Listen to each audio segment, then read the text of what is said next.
You boot up your PC to game with friends. Windows forces an update. 45 minutes later, your Discord is blowing up and you're still staring at this screen working on updates. 73%. Now, just a few weeks ago, Microsoft's first update of 2026 bricked thousands of PCs. We're talking black screens, boot failures, Outlook not wanting to open. Microsoft's official solution? Uninstall the update and wait for the next one. Also, side note, they gave the FBI BitLocker encryption keys. Your encrypted data. And guess what? They have the keys. Also, try installing Windows 11 without a Microsoft account. You can't anymore. They killed almost all of the workarounds. October's update cut NVIDIA gaming performance in half. Your GPU didn't get worse. Windows made it worse. Oh, and Windows had 11,000 security vulnerabilities in 2025. That's an 845% increase from 2024. 845%. And if you think that's insane, hit subscribe, because guess what? It gets worse. Now, this isn't a coincidence. This is a pattern, and it's accelerating. KB 507-4109 rolls right off the tongue. That's the January 2026 update that broke everything, and it's not an outlier. It's just this month's entry in what was already a catastrophic 2025 for Windows updates. December of 2025. That update wouldn't install on brand new computers. Endless install loops. Factory resets didn't even fix it. October of 2025. That update destroyed gaming performance on NVIDIA GPUs. Frame rates cut in half. NVIDIA had to release an emergency driver to fix what Microsoft broke. Users went from 30 FPS to 71 FPS after the fix. November, Windows broke MSMQ, that's enterprise messaging software, on an OS they're no longer even developing. They broke old features without touching them. July of 2025, systems taking 30 minutes to boot after an update. People were saying it was like watching a Nokia try to run GTA 5. Microsoft's own security response center, 11,791 security vulnerabilities in 2025. 2024 had 1,393. You do the math. Now, you might be thinking security vulnerabilities getting patched is a great thing, right? Sure, if the patches worked. But Microsoft's patch quality has completely collapsed. Windows Central called 2025 Windows 11's, quote, worst year yet. Nonstop bugs, broken updates, unwanted features, pushing users to the breaking point. One update literally broke Windows Recovery. That's the tool designed to fix Windows, and it couldn't fix Windows. Now, the issue isn't that Windows needs security patches. The issue is that the patches are the problem. You're choosing between security vulnerabilities and a broken operating system. You guys remember monthly Patch Tuesday? Well, guess what? That's gone. Updates drop constantly now, multiple times a week, and each one is rolling the dice on whether your PC works tomorrow. And the silent part that Microsoft won't say, you're not getting better software. You're getting worse QA. So why? Like, I don't want to use OneDrive, Microsoft. Well, it's because Microsoft engineering isn't where Microsoft's money goes anymore. They gutted QA teams to chase AI, Copilot everywhere, Recall, Paint with AI, Notepad with AI. The foundation is crumbling while they paint over it with chatbots.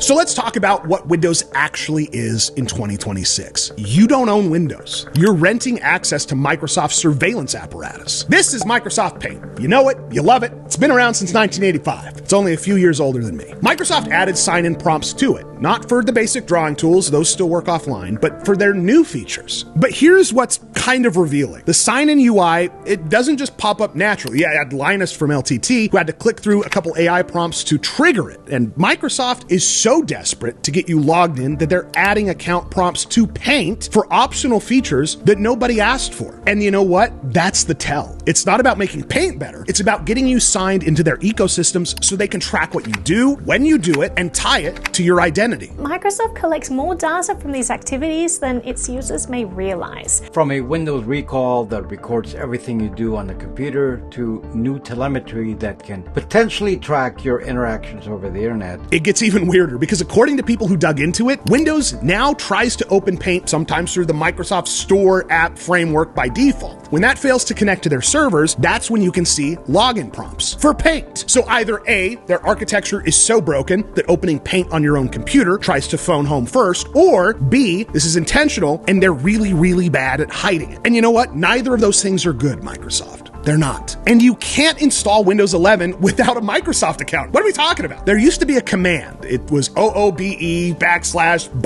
NRO. That's what you could get to skip it. Well, Microsoft killed that in 2025 for, quote, security. But people found other workarounds, and guess what? Microsoft is killing those too. Microsoft is blocking more ways to set up a Windows 11 local account. They're not making Windows better. They're making it impossible to use Windows without giving them your data. Windows 11 Home literally can't be installed without either registry hacks that they keep patching or creating a Microsoft account and uploading everything to their cloud, which actually, you know what? Speaking of which,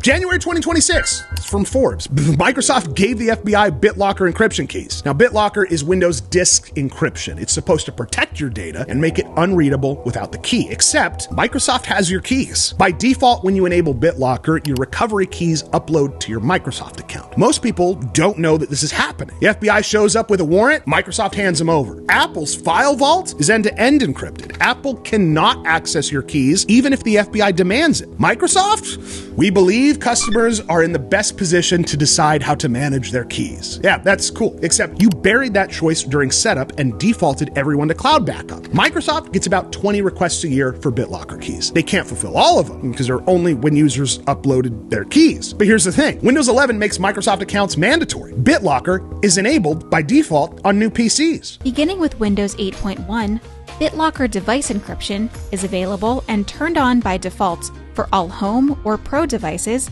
capable of modern standby. Now that 20 requests per year, I would imagine it's about to explode. You're not just giving Microsoft your data for ads and AI training. You're giving them the keys to decrypt your entire drive, and they will hand those keys to anyone with a warrant. If that bothers you like even a tiny bit, throw a like on this video, because apparently we're the crazy ones for thinking that that's kind of messed up. Every Windows 11 update gets bigger. 2019, the average update was 300 to 500 megabytes. 2025, many exceeded 4 gigabytes. That's not security patches. That's telemetry, recalls, screenshot scanning, Copilot integration, infrastructure to track which apps you use, when you use them, and what you're doing. Microsoft's not selling you Windows. They're selling you, your data, your habits, your privacy to advertisers and AI models. And guess what? You don't get a choice.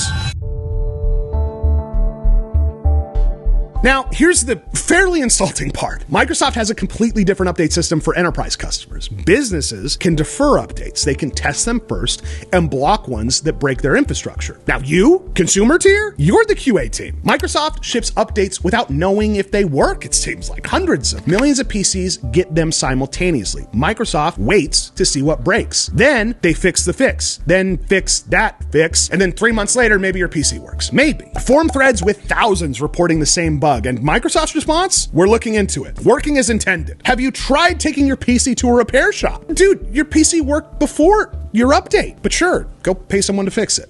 This is exactly why Meta PCs does things differently. Yep, that's right. Sorry, it's an ad. Gotta keep the lights on. When you buy a PC from us, you get actual humans. We're US based who know your build. If a Windows update breaks your system, we help you fix it or roll it back. You've got a lifetime support guarantee, not 90 days, lifetime. You bought the PC from us, we support it. Period. Ready to ship gaming systems or custom builds, and they're built right here in Arizona and shipped across the US. Supported by people who actually care if your PC works. You shouldn't need to be a Windows Update expert to play games. So check out ready to ship PCs or custom builds at metapcs.com. Anyway.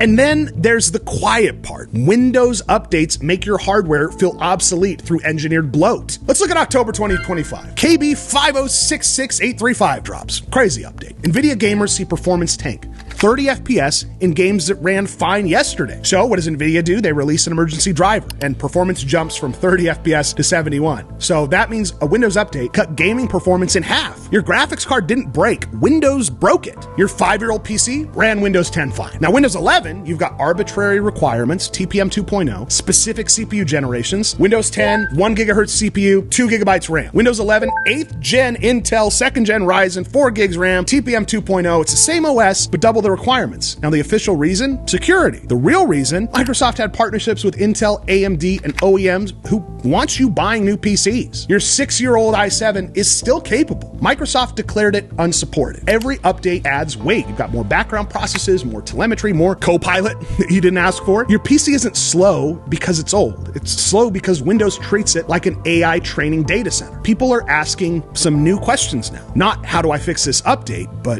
what else is out there?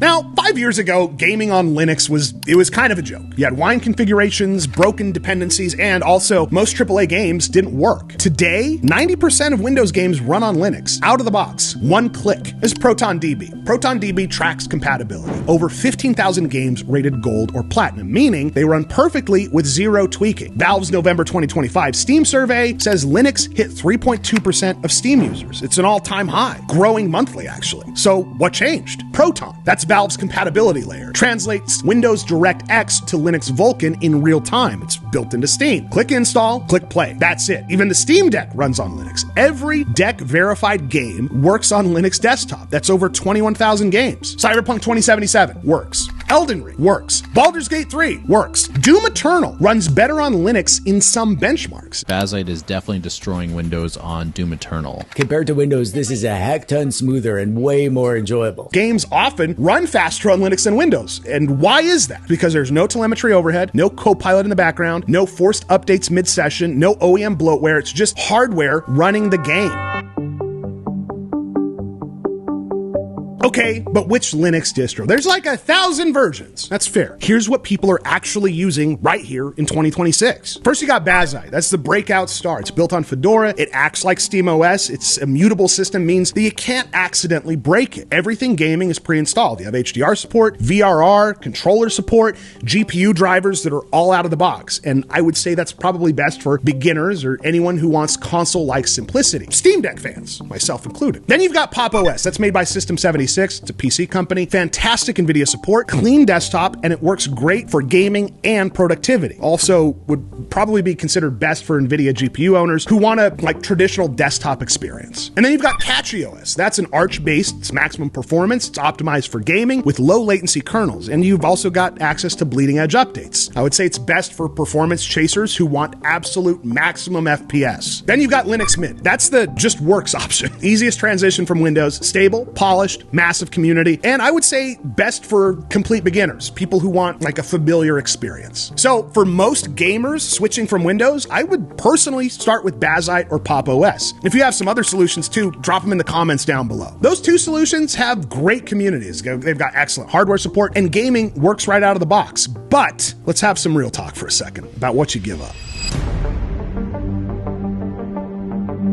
Real talk about limitations. Kernel-level anti-cheat games don't work. Valorant, Fortnite, some competitive shooters, about 10% of games are blocked. As Steam Deck users are aware, some anti-cheat software flat out refuses to run, which means the games can refuse to run. We dropped F124 immediately for this reason. Primarily play competitive multiplayer with kernel AC. Linux just quite frankly isn't there yet. But if you play single player, non-kernel AC multiplayer and want a PC that actually works, Linux is legitimately viable. Now let's talk about Adobe Creative Suite. It's not native, Wine is janky, Microsoft Office, same deal. LibreOffice or Google Workspace exist, but specific pro software, I would personally check first. Now I'm not saying that Linux is perfect. What I'm saying is it crossed the threshold from enthusiast hobby to actual Windows alternative.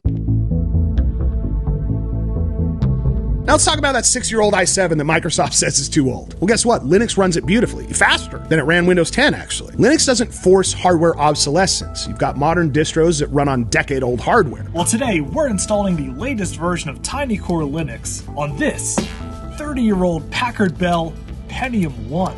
And a personal observation, I've seen business PCs headed for the trash because Windows is too slow. You throw Linux on them and suddenly, wow, they're responsive again. Turns out the hardware was never the problem. Listen, I'm not telling you to delete Windows and install Arch, unless you want to. What I'm saying is Windows update dysfunction is so bad that people who would never consider alternatives are actually exploring them. Listen, Microsoft relied on inertia for decades. Sure, Windows has its problems, but everything runs on Windows. Where else will I go? Guess what? That's not true anymore. Gaming lock-in is largely solved. Linux is too hard problem. Well, Bazzite, Pop! OS are easier than Windows 11. Driver support, AMD and Intel are excellent. Even NVIDIA has improved. and for the first time in decades, Windows is vulnerable. Not because Linux got aggressive, but because Microsoft stopped caring about making Windows good and started caring about extracting maximum value from users. Every time you see installing update 1 of 47, someone always asks, does it have to be like this? And the answer, quite frankly, is no. Now here's my actual advice. If Windows works for you and these issues don't affect you, you know what? Just stay. Don't fix what isn't broken. But if you're tired of updates breaking your PC, forced features you didn't want, being treated like a beta tester, Microsoft holding your encryption keys, you've got options. Try a Linux USB stick, boot it, test it, see how it feels. Most distros will actually let you try without installing. I would check ProtonDB for your games and see what the compatibility's like. Worst case, you spend an hour experimenting and you go back to Windows. Best case, you find an OS that respects you as a user. Microsoft spent 20 years convincing you that there was no alternative. They were wrong. Drop a comment, let me know. Linux gaming horror stories, you got any of those? Windows Update horror stories? Whatever. Let's commiserate. As always, thanks for watching, and I'll see you next time.